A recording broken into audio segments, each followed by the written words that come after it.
And chapter 2 is about an item called sets. And what we're going to look at today is some terminology and some symbols for sets. And so the first thing that we need to talk about is what a set is. A set is simply a collection of objects. So when you refer to something as my set of CDs, do you even still have CDs? No. No.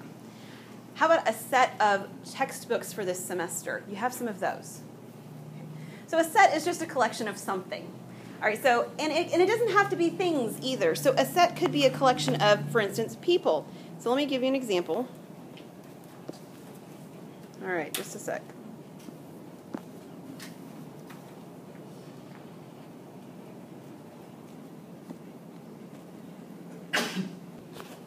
All right, so you could do, as an example, the people in my family. You met them just a moment ago visually, right? So just because it says objects doesn't mean it actually has to literally be objects. It's just a collection of something, okay? Now, the elements are actually the objects that are in that set. So if we were to describe the one above, the people in my family, we could actually list them out. So the objects or the elements in that set would be my son. We could put his name or a description. We could talk about my daughter. I only get to write down daughter, singular, probably a couple more times when I teach the class, right? Probably. And we could talk about my husband, and we could put myself in this list. So these are objects or elements of my set, as I've described my set. Now, I sort of have described this in words, and that is one way to describe sets, is that we can describe them with word descriptions.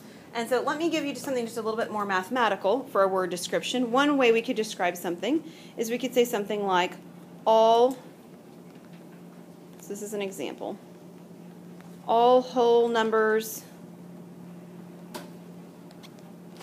less than 7. And mostly speaking, you would know what I was talking about. We haven't actually defined whole numbers, but you have a pretty good idea of what I mean by saying whole numbers less than 7, right? So this is a verbal or a word description. Another way to do a description is set builder notation.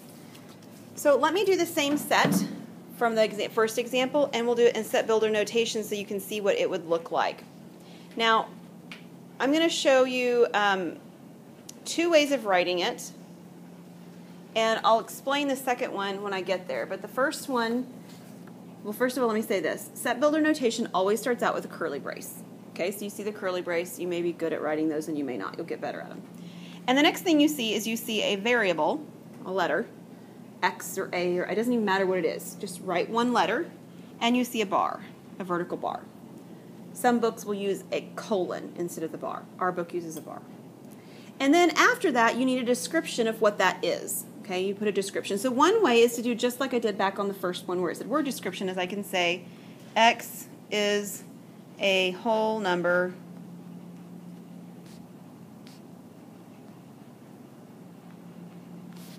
less than 7. And I end it with a curly brace.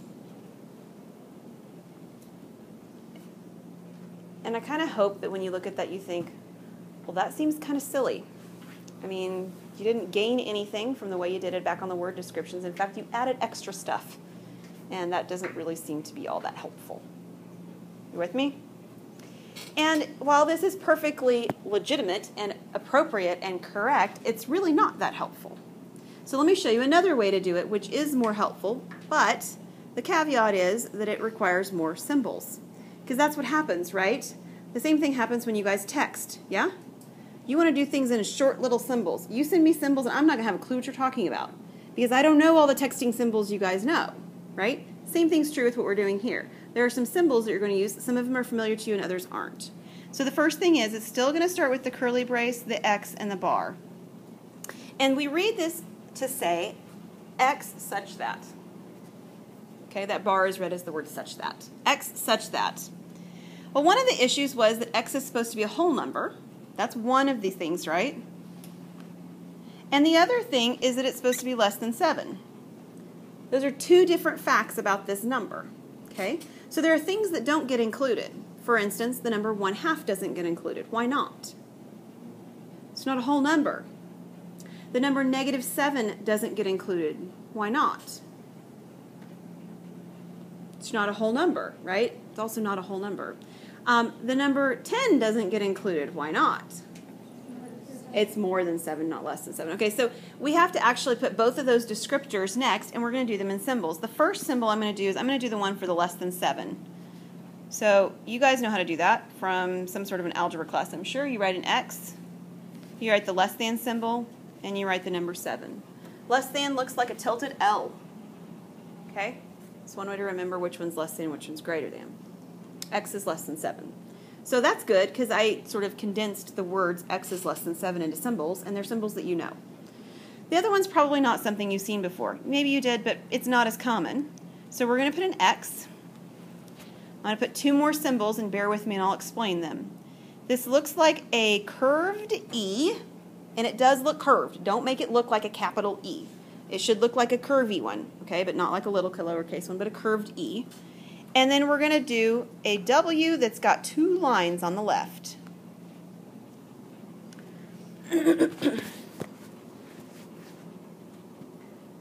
This symbol, and we're going to encounter it, I'm going to write it down here in a minute, but let me just say what it means for a moment. So you don't need to write this down. We are going to in a minute. It means is an element of. Okay, you already heard the phrase element. What was element? An object in the set. Okay, so it's something that's one of those things that's describing it next. So that E means is an element of. That W is a symbol that means whole numbers.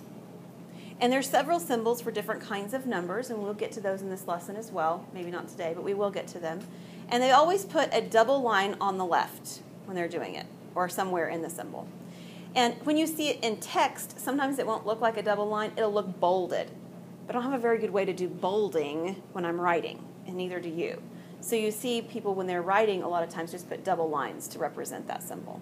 Okay? Now, this is not the only method. There's one more, and it's the listing method, which is listed last. All right, so the listing method is to actually write out all the numbers that satisfy these description. So what is the smallest number that satisfies all whole numbers less than 7? 0.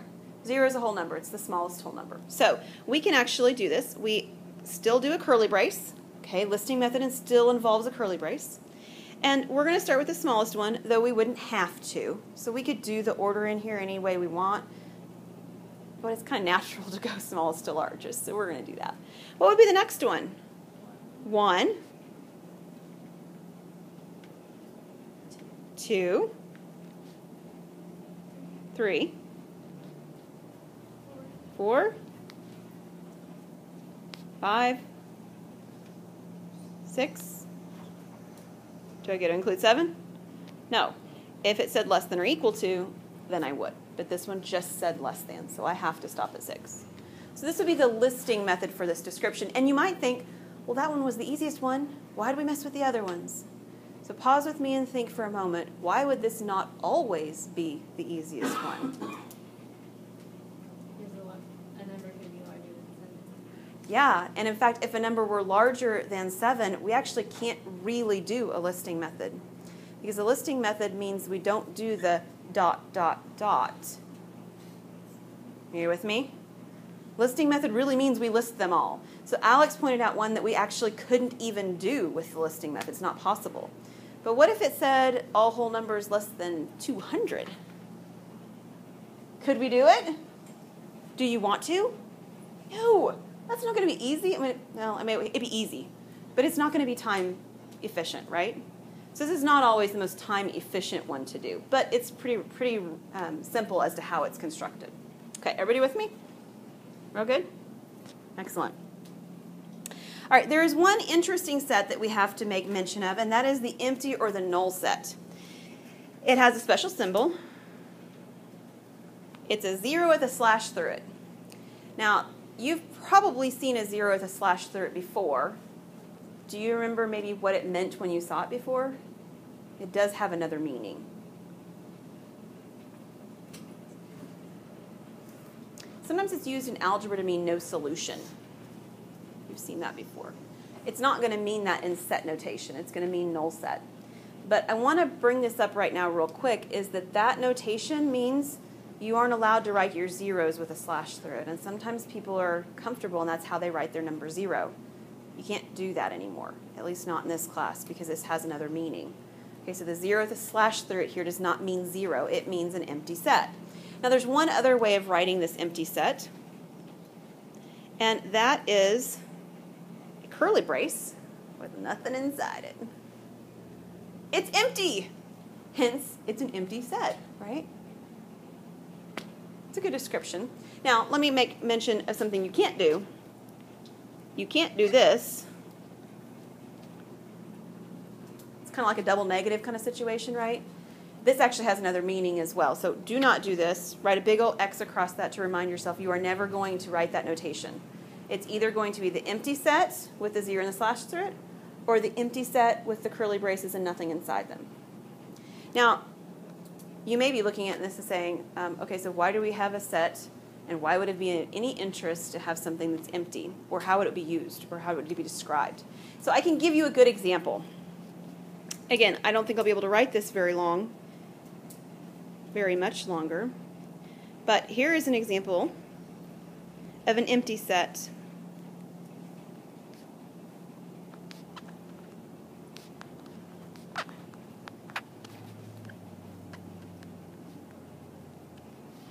This set is the teenagers in my house. They're fabulous, the teenagers in my house. They clean up after themselves. They do the laundry and they mow the grass. And they always are respectful to their parents. They're wonderful. They're perfect because they don't exist, right?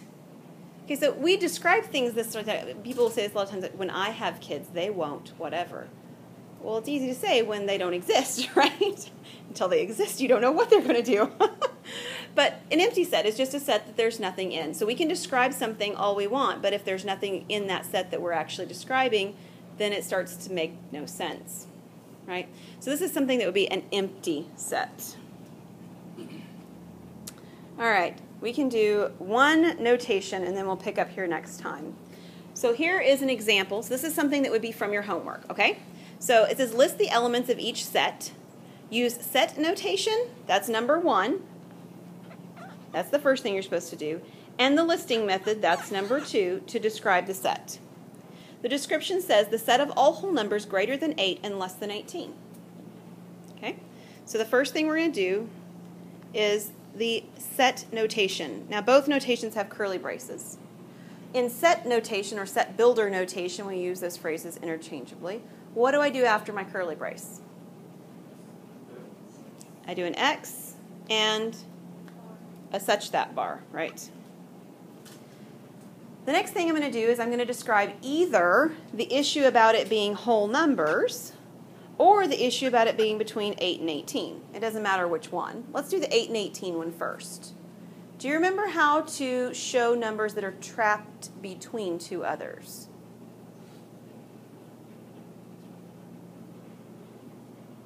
Okay.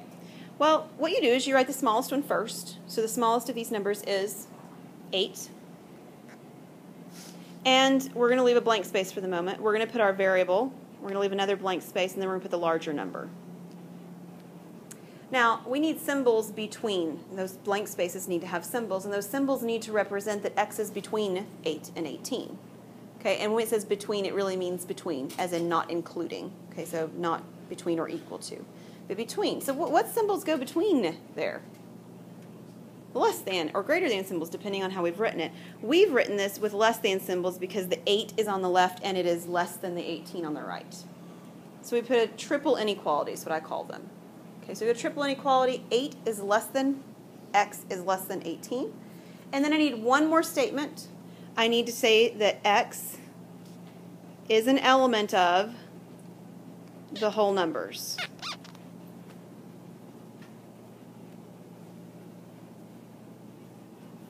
Again, if you want to write out the words, x is an element of the whole numbers, or x is a whole number, you can do that. It's okay. But this is the text style shorthand, right? This is our symbols to condense what we're writing. All right. we will get on to this, and we'll come back to this one in a minute, in next class period, and pick up where we left off.